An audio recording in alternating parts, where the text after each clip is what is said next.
Kami berhasil menyusun namanya arsitektur peta rencana sistem pemerintahan berbasis elektronik berdasarkan hasil dari asesmen tim Kemenpan. Arsitektur SPB Provinsi Sulawesi Selatan menjadi role model nasional. Jadi ini sesuatu hal yang luar biasa. Nanti pada zaman pemerintahan Bapak Andi Sudirman, Sulsel berhasil meraih namanya penghargaan keterbukaan informasi informatif. Kalau bisa pembagiannya ini melibatkan pemerintah, desa ya, garda terbawa, karena mereka yang tahu. Sejak pegawai itu saya masuk pegawai dan ditempatkan pertama di protokol pada biro umum, itu zamannya Pak Miruddin. Assalamualaikum warahmatullahi wabarakatuh. Waalaikumsalam warahmatullahi wabarakatuh. Berjumpa lagi di podcast Heral bersama saya Nurjana Jabar. Hari ini kita kedatangan tamu istimewa, Bapak Amson Padolo selaku Kepala Dinas Komunikasi Informatika Statistik dan Persandian Kominfo SP Provinsi Sulawesi Selatan. Apa kabar Pak Amson? Kabar baik Ibu Jana. Pak Amson ini lahir di Toraja. Saya lahir di Makassar. Tapi asal Toraja, Pak. Ya, Bapak Ibu asal Toraja. Sosoknya lebih dikenal sebagai pria yang humoris, pekerja keras, dan pembawaannya sangat ramah dan rendah hati. Terima kasih. Apa kabar, Pak? Kabar baik, bagaimana situasi kondisi di rumah ini? Apa banjir, Pak? Jadi untuk sementara kan rumah saya berada di ketinggian, jadi tidak banjir. Syukur alhamdulillah tidak banjir. Iya. Baik, Pak, kita ke inti pembahasan saja, Pak, terkait pencapaian Kominfo di 2022. Apa saja yang sudah dicapai di 2022 ini, Pak? Ya, terima kasih Adik Jana, pemirsa Heral, bertemu lagi dengan kami di Kominfo. Jadi sebagai bawahan dari Bapak Gubernur, kami ini melaksanakan visi misi Bapak Gubernur yang tertuang di dalam RPJMD Pemerintah Provinsi Sulawesi Selatan yang diuraikan dalam tugas pokok dan fungsi organisasi dari Kominfo. Ada beberapa capaian yang telah kami capai. Salah satu ada dari beberapa program yang kerja yang telah diberikan kepada kami.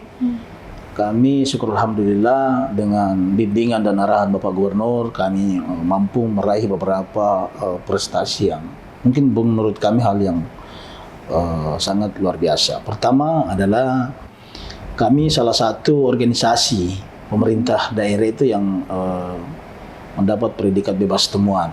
Ya, bebas temuan berarti tidak ada dalam hal sangkut paut administrasi keuangan. Itu dari Bapak Gubernur, penghargaan dari Inspektorat. Selanjutnya kami salah satu provinsi yang berhasil membentuk namanya tim CAISAR. CAISAR itu adalah salah satu unit yang berfungsi dalam keamanan informasi termasuk data yang ada di organisasi pemerintah. Ya. Jadi CAISAR ini kami bentuk sehingga semua keamanan data di pemerintah provinsi, khususnya terkait dengan data-data pemerintahan itu kita mampu menghindari dari berbagai hal-hal yang tidak katakanlah seperti dari kayak semacam Bjorka itu kami ya. Jadi Kominfo ini untuk sementara berbagai aplikasi situs pemerintah provinsi itu amanlah dari tangan-tangan yang ingin berbuat jahil gitu kan. Jadi data-data itu kita mampu menjamin keamanan.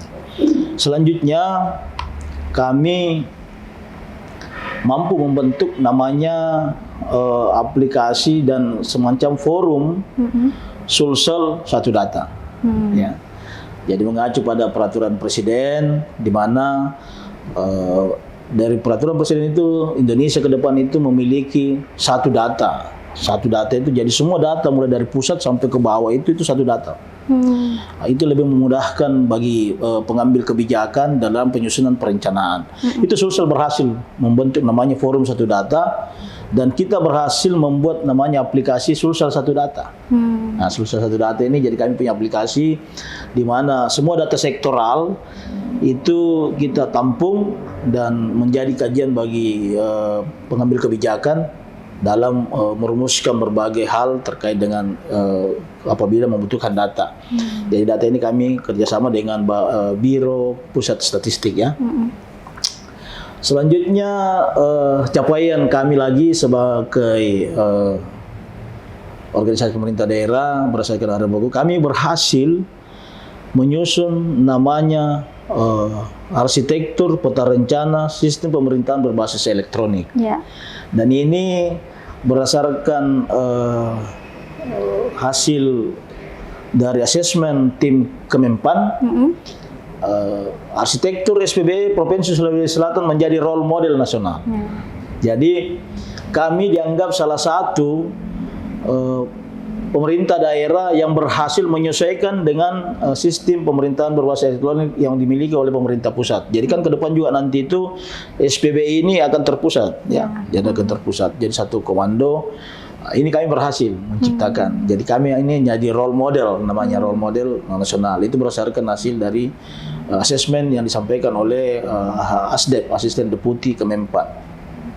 Yang terakhir kemarin, dan ini sesuatu hal yang luar biasa. Nanti pada zaman pemerintahan Bapak Andi Sudirman, Sulsel berhasil meraih namanya penghargaan keterbukaan informasi informatif. Jadi badan publik yang informatif. Ini susah didapat informatif ini ya. Kami berhasil. Jadi salah satu informatif terbaik karena kami berada di 5 besar dengan indeks nilai yang sangat tinggi. Kami hanya berada provinsi di atas kami itu hanya Jawa Tengah, Jawa Barat, dan kita berada di urutan ke-5, 5 besar. Itu prestasi yang luar biasa karena kita dianggap salah satu badan publik yang mampu transparan dan akuntabel. Nah, gitu. Itu capaian yang kami capai di 2023, Mbak. 2022. Ya, 2022. Kalau untuk program-programnya di 2023 ini, Pak, apa saja yang akan dikerjakan Kominfo? Jadi karena kan sebagaimana kami sampaikan dari awal bahwa progres program-program itu kan berdasarkan tupoksi tugas pokok dan fungsi yang dijabarkan dari hasil RPJMD ya yang telah disusun. Jadi kami berupaya melaksanakan semua itu dengan baik dan program bagaimana dalam pelaksanaan program itu kami mampu menciptakan program yang lebih bagus seperti katakanlah bagaimana kita melakukan publikasi dengan bekerja sama dengan media sebagai garda terdepan dalam penyampaian informasi terkait pemerintah.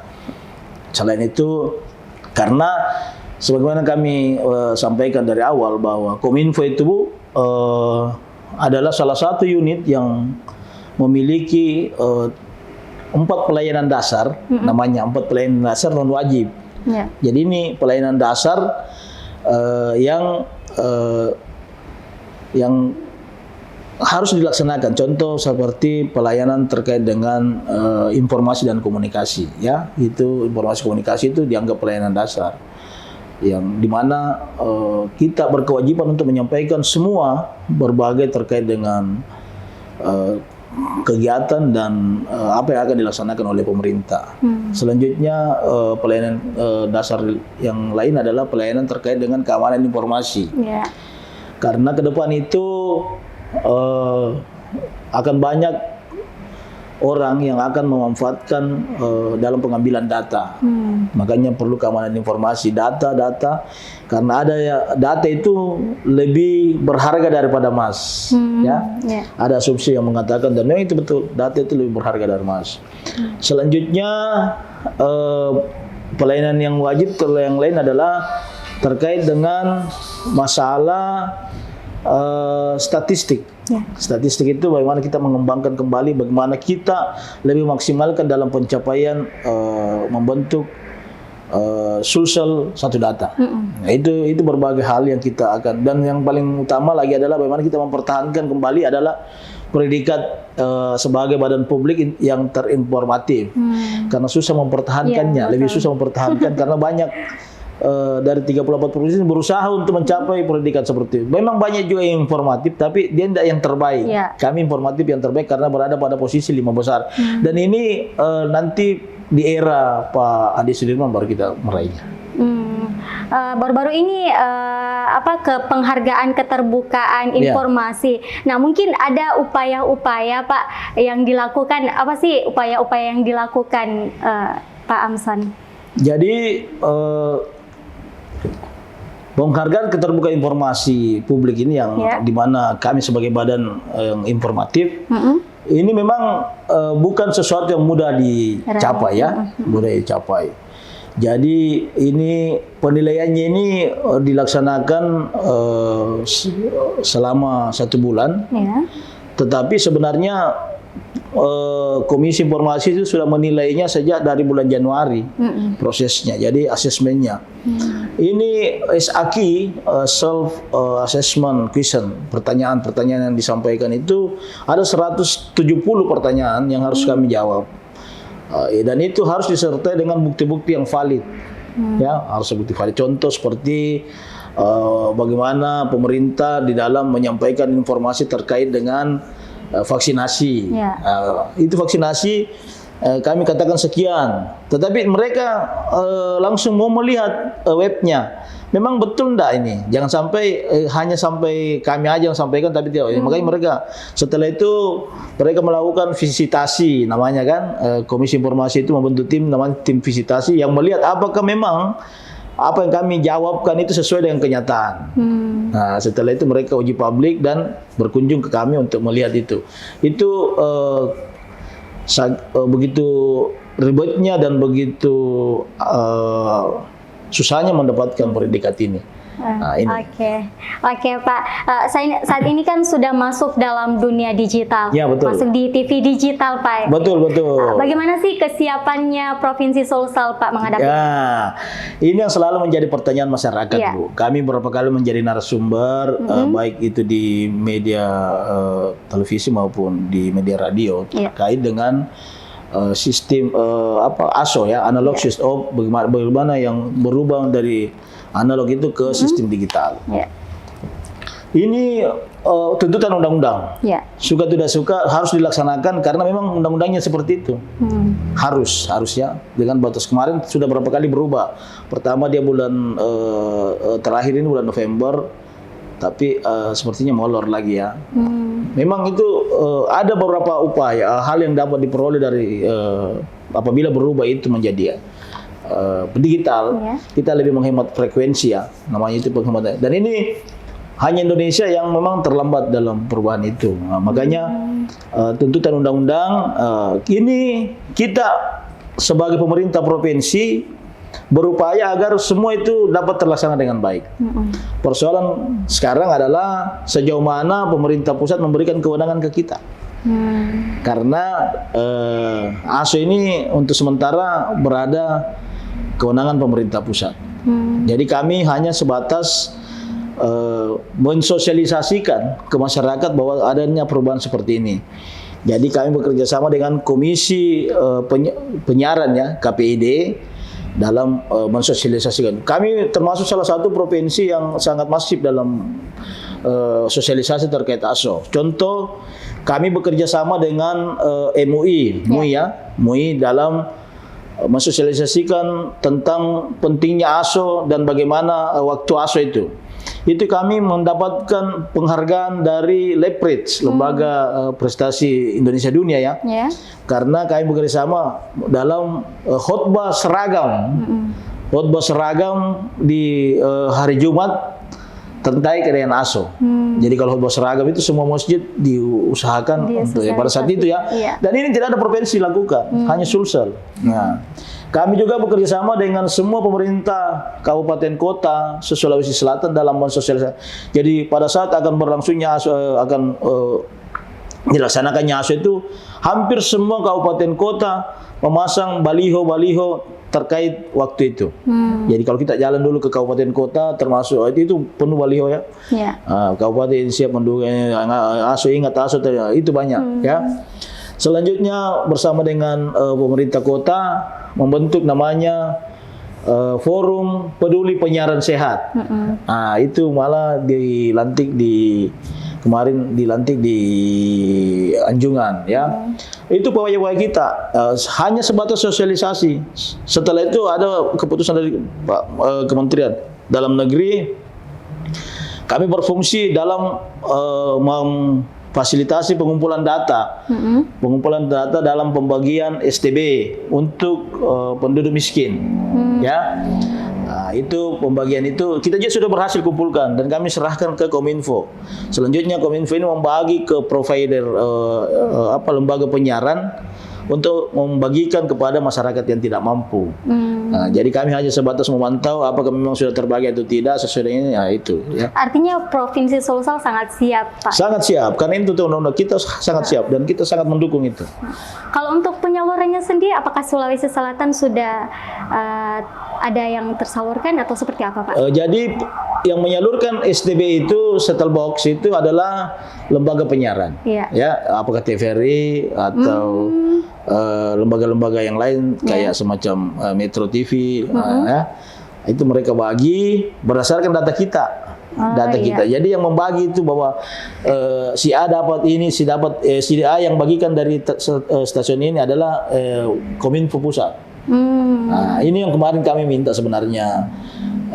Kalau bisa pembagiannya ini melibatkan pemerintah desa ya, gara terbawa karena mereka yang tahu, warganya gitu kan. Karena memang apalagi kemarin ini kan sempat viralnya pada saat mau Piala Dunia itu ya. Betul. Semua orang butuh itu. Makanya kami selalu mendapatkan dari masyarakat, bagaimana ini Pak, bagaimana gitu kan. Inilah yang kemarin, tapi saya lihat ini sudah mereda lagi dengan selesainya Piala Dunia. Kemarin yang ramai marak orang tanyakan ya. Jadi memang ada keputusan kemarin dari pemerintah bahwa 60% wilayah yang 60% belum terbagi set-top box secara gratis itu menggunakan dua sistem, analog dengan digital dan manual, masih bisa ya. Di atas itu langsung analog yang langsung di off kan semua, jadi seperti Jabodetabek itu memang 2 November kemarin dia sudah off semua. Gitu. Oke. Pak Amson ini boleh dikata senior ya, pamong senior di Pemprov, Pak. Sudah 30 tahun saya mengabdi. Ya, mengawal 4 gubernur, Pak ya. Saya 8 gubernur dengan 8 gubernur. Jadi saya sejak pegawai itu saya masuk pegawai dan ditempatkan pertama di protokol pada biro umum itu zamannya Pak Amiruddin. Jadi Pak Amiruddin ya. Setelah Pak Amiruddin itu masuk Pak Basir Palaguna. Masuk Pak Basir Palaguna, masuk Pak Amin Sam. Masuk Pak Amin Sam, masuk PJ Gubernur namanya Pak Tandri Bali. Tandri Bali lama kan. Setelah itu masuk Pak Sahrul. Masuk Pak Sahrul, sudah itu masuk Pak Sony Sumarsono, selaku PJ kan. Baru masuk Pak Nurdin. 7 ya. Terakhir 8 Pak Andi Sudirman Sulaiman. Jadi saya 8 Bu. Dan saya itu dari semua gubernur ini saya memang di protokol semua. Artinya sudah berapa tahun, Pak? Saya 30 tahun. 30 tahun. Saya masuk pegawai itu tahun 92. 92, iya. Jadi ya muka aja yang muda tuh. Tapi masih kuat, Pak ya. Jadi saya kelahiran 71. Kelahiran itu saya memang termasuk cepat jadi pegawai ya. Saya kemarin itu pegawai di tamat STM ya, saya ini STM Bu. Makanya saya itu kalau tahu orang bicara kabel-kabel tadi saya tahu karena saya memang STM, saya jurusan mesin.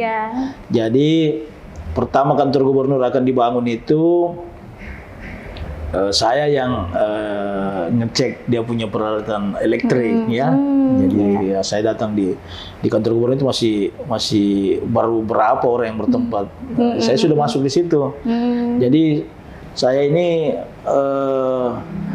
ya mudah-mudahan tidaklah. Karir saya itu di kantor gubernur terus. Iya. Sejak ya bisa-bisa lah Mas Mata bisa berkarir. Bisa jadi meningkat lagi Pak ya.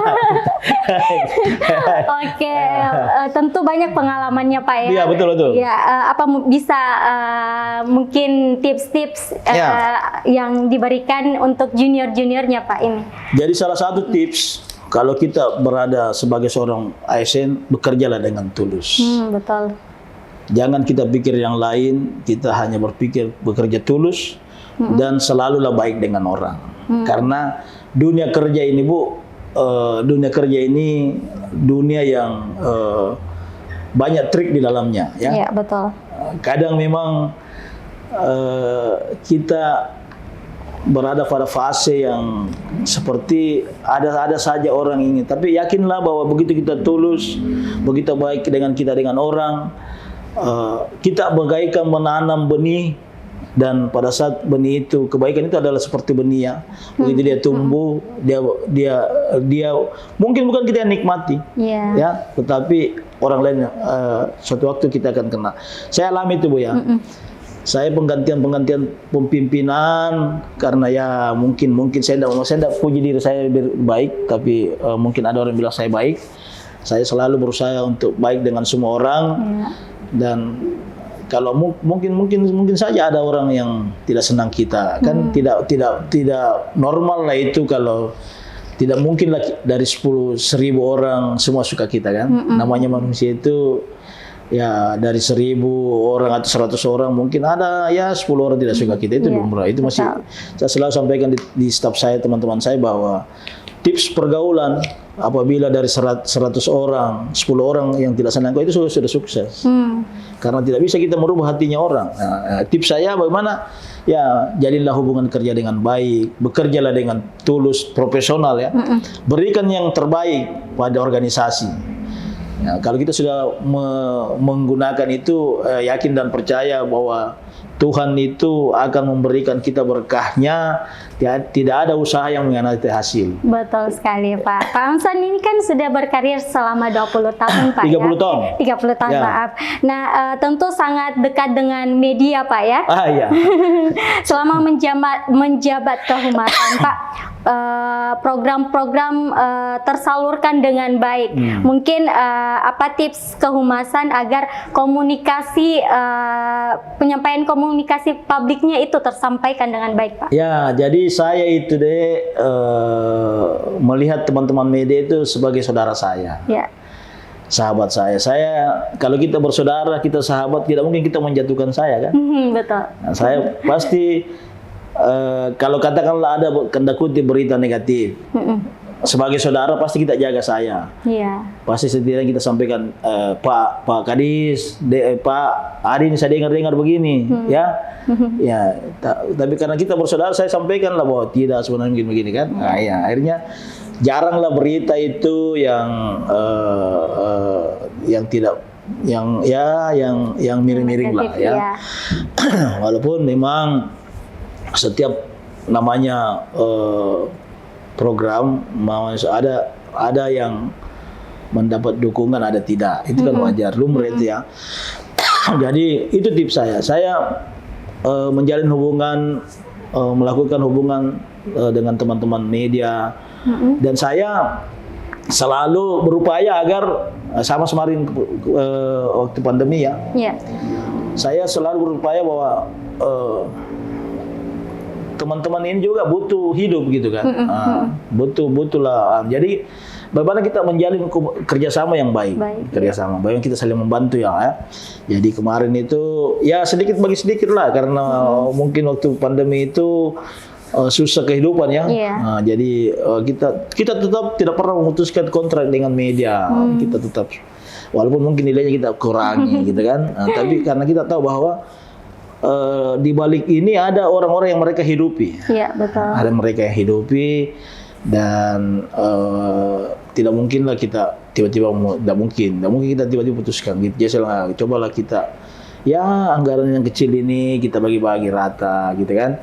Dan ya kami juga senantiasa tetap bekerja profesional. Kita lihatlah yang mana yang terbaik kan. Tidak mungkin juga kita mensamakan media yang paling bagus beritanya, banyak followersnya, banyak pembacanya dengan media yang tanda kutip katakanlah tidak tahu gimana gitu kan. Nah, kita kan bisa menilai itu. Jadi ya perlu ya itu mungkin ada standar yang baku, kita lihat bagaimana dan yang pasti saya ini kan dari komunikasi juga Mbak. Iya. Saya ini kemarin kuliah di Unhas itu jurusan komunikasi. Jadi dalam melihat berita, dalam melihat media itu adalah hubungan-hubungan personal, ada hubungan-hubungan profesionalisme yang kita laksanakan. Jejaring Pak. Ya, jejaring ya. Jejaring. Begitu juga kalau umpamanya kita diminta menjadi narasumber di teman-teman media semua di mana-mana, ya kita melakukan itu sebagai satu silaturahmi. Silaturahmi penting itu deh. Ya betul gitu, sekali. Ya. Oke Pak Amslan. Terakhir Pak, coach untuk hari ini. Coach hari ini, terima kasih Mbak Jana dan teman-teman Heral. Coach saya seperti tadi, bekerjalah dengan tulus, tebarkanlah kebaikan, karena kebaikan itu bagaikan benih yang akan tumbuh dan memberi penghidupan kepada kita dan orang lain. Ya, saya selalu berdoa agar Heral menjadi salah satu media yang terbaik dan sukses. Amin. Oke, intinya kerja tulus, profesional, dan beri yang terbaik. Oke, terima kasih Pak Amslan atas kehadirannya di Heral Sosial. Ya, itulah tadi bincang-bincang kita kepada narasumber kita hari ini. Saya Nurjana Jabar pamit undur diri. Assalamualaikum warahmatullahi wabarakatuh. Waalaikumsalam. Dan sampai jumpa.